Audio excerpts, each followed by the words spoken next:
Evelyn had been overjoyed all morning when her eldest daughter, Emily, announced that she was marrying Mason, a prominent businessman and very wealthy man. "We're not going to have a wedding. We're going to the islands and stay there for 6 months," Emily said happily. "I'm glad for you, my daughter. You're a good girl," smiled Evelyn.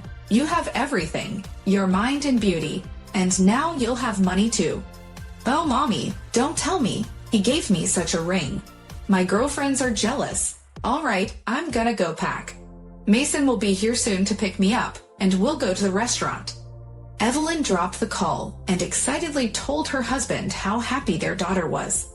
"Too bad there won't be a wedding," said Caden. "Well, maybe Abigail will make us old people happy." "What do you expect from her? She's dating that. What's his name? Jackson. How could she do that? God forbid she should marry him. I don't want a son-in-law like that." "Why don't you like Jackson? He's good, kind, he cured our cat." He cured our cat, of course, thanks to him, and he wasn't the only one trying. There was a girl, a nurse. She had golden hands and didn't argue. I know people well, and I could see who was worth what. "Evelyn, money is not the main thing. The main thing is the soul. Who's arguing? But am I not right to want the best for my girls? Not everything is what you think is best."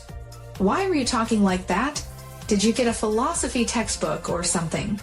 Evelyn looked at her husband. When he retired, he read a lot. Caden didn't answer. "I'm home." Abigail came into the room. "Did you buy everything?" "Yes." The daughter smiled. "Where are the bags?" "Jackson gave me a ride and helped me carry them."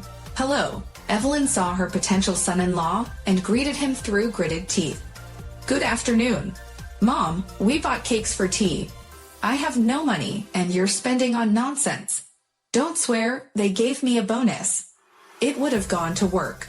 "Evelyn, Caden, it's not just cakes." Jackson took the initiative and showed me a bag of festive filling. "Evelyn, set the table. Why are you up?" Caden looked sternly at his wife and she perked up. "I'll do it myself now, quickly." Abigail ran to the kitchen. "Maybe he finally got a normal job," Evelyn mumbled, but Caden wagged his finger at her and they went to the table. "We've decided to get married," Jackson announced at once. "We've decided. Good for you. Congratulations. I hope there will be a wedding." Caden asked, "You won't do what your sister wants to do, will you?" Abigail looked questioningly at her father, but Evelyn answered instead. "Emily is marrying Mason." "She is? That's great. We could team up," Abigail said uncertainly. "You're as far away from them as the moon. Think about it," her mother said. "Don't exaggerate, Evelyn.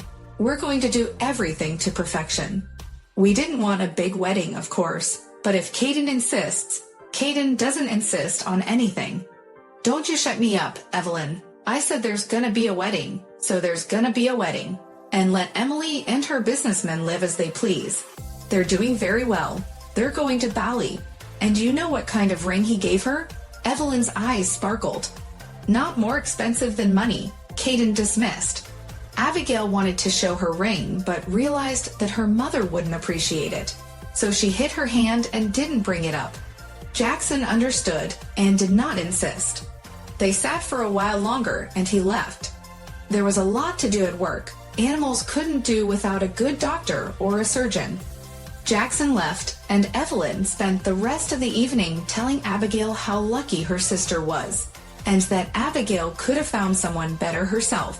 "Mom, I love Jackson. I don't need someone better." "Well, have it your way." Evelyn waved her hand and left. The wedding went great. There were songs, dances, congratulations, all the classics. The bride and groom immediately said they'd live apart. The first time to rent, and then we'll take a mortgage. Evelyn's eye twitched at the word mortgage.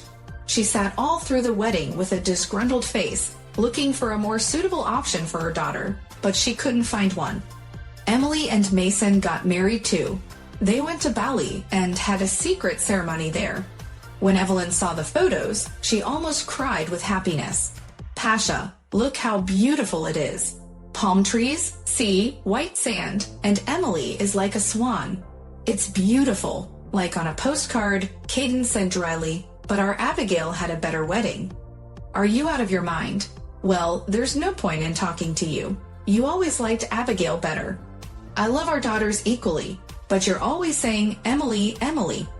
What about Emily? She didn't even invite us to the wedding. We wouldn't have gone.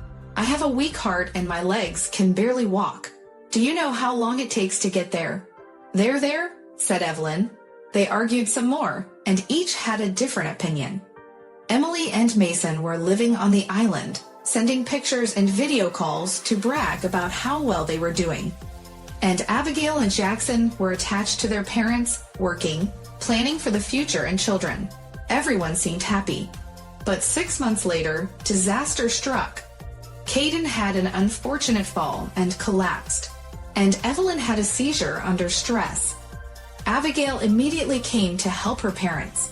She and Jackson took the room next door, even though they had saved up for a down payment and were planning to buy their place. That's okay, parents are more important. We'll wait, Abigail said. We'll wait. But as time went on, Caden didn't get any better, and Evelyn was giving up big time. Abigail was helping, but Evelyn longed to see Emily, and she was calling less and less often and didn't seem to be coming back. So Evelyn decided to call her. Yes, Mommy, Emily answered as cheerfully as ever. It was obvious that she was going somewhere, with makeup on, in a pretty dress. How are you? Great, my friends are having a party tonight, and we're late. Why don't I call you back? Emily, you and I need to talk. Later, okay. No, it'll be too late. What? Is someone dying? Emily frowned. God be with you. Spit. Emily, what are you doing stuck in there? How long do I have to wait for you? If you don't go now, I'll leave without you. Evelyn heard her son-in-law's voice in the background. I'm coming, she shouted. Mom, I'm sorry. Call me back. Okay, kisses. Emily never called back. It wasn't until a week later that she got in touch. We're fine. We're on a boat. Bad connection. Nevertheless, the photos were able to be uploaded. Evelyn rejoiced and started telling Caden and Abigail again about how smart and beautiful Emily was.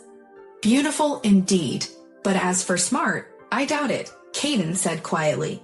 Abigail said nothing. She had long ago realized that Emily had chosen a different life. The family had no place in her new life. But it hurt her to see that her father and mother missed her, even though they didn't talk about it. So she decided to call her sister and have a heart-to-heart talk with her. Hi, sis. Surprisingly, Emily answered the phone almost immediately. We were thinking about you. You're going to be rich. I'm kidding. You'll never be rich with Jackson. Emily laughed. It's not about him. It's about you. It's not about me. Tell me what's going on with you. Dad's bad. Doesn't walk. Mother's given up. She keeps thinking about you. You should at least come here. Come on, I can't. We got a house here. Mason's got a job. Mom and Dad. So Mason has parents there and you don't want yours? Abigail frowned. Yes, I do, but I need my husband more. He provides for me. And Mom and Dad are what? Old people. I'll come. He'll go off without me. Find someone else. Emily said in a whisper, and I'll be left with nothing. And I'm used to luxury. Look at our bedroom. Emily moved the camera to the side. Abigail saw a huge bed that stood in front of the window with a wonderful view of the sea. I wake up every morning and think how lucky I am. No, Abigail, there's no way I'm going back. Then take your mother and father with you, at least for a while. Dad needs to swim, so he'll get better. I'm sure Mom wouldn't mind staying. Oh, how can I move them? You have money. They even move people who are lying down nowadays. He can still sit up. I think it's possible if you're willing. I'll talk to my husband, but I can't promise anything. There's nothing to say. Mason came into the room. Mother, if she wants to come, she can come. We need a maid. She'll scrub our floors, and we'll give her food and lodging as payment. My father's no use to me. He's old and infirm. Why do I need him here? He'll die on the road. No, I won't spend money on him. Emily listened to her husband in silence. It was evident that she was uncomfortable, but she could not go against him, so she nodded silently. Abigail, on the other hand, was shaken to the core. She still couldn't answer anything. She simply disconnected the call and cried. She was disappointed by what Mason had said, but more important was how her sister reacted to those terrible words. Abigail realized that she had been wrong about Emily. She was hurt and resentful of her parents. But she didn't want her mother and father to know about this conversation, so she quickly wiped her tears and went to make dinner. But what was her surprise when she saw her mother at the table? Evelyn was crying bitterly. "Mom, what are you doing? Why is she doing this to us? What are you talking about? I heard everything," Evelyn said quietly. "I'm sorry, Abigail, I was wrong. You're my only daughter now, and I don't want to hear about Emily anymore." Evelyn looked up at Abigail with tears in her eyes, and Abigail went over to comfort her. "Let's just forget this conversation. I'm here for you. I'm not going anywhere from you," Abigail said, stroking her mother's shoulder. "And we won't say anything to Dad. Let things stay the way they are." A year later, Abigail and Jackson had a daughter. They invested in a private clinic. Things got better. Jackson saved up for a place to live, but he couldn't leave his mother-in-law and father-in-law. Evelyn and Caden sold the apartment and gave the money to their son-in-law to buy a house with a pool, and they all moved in together. Evelyn was happy to babysit her granddaughter, and Caden, who had been buried by her older daughter, was feeling better in the fresh air and after the pool sessions. But Emily never came back. At another party, she caught her husband with his mistress, but she had to forgive him so she wouldn't lose her money. And so it goes. Abigail with her family and Emily with her horns.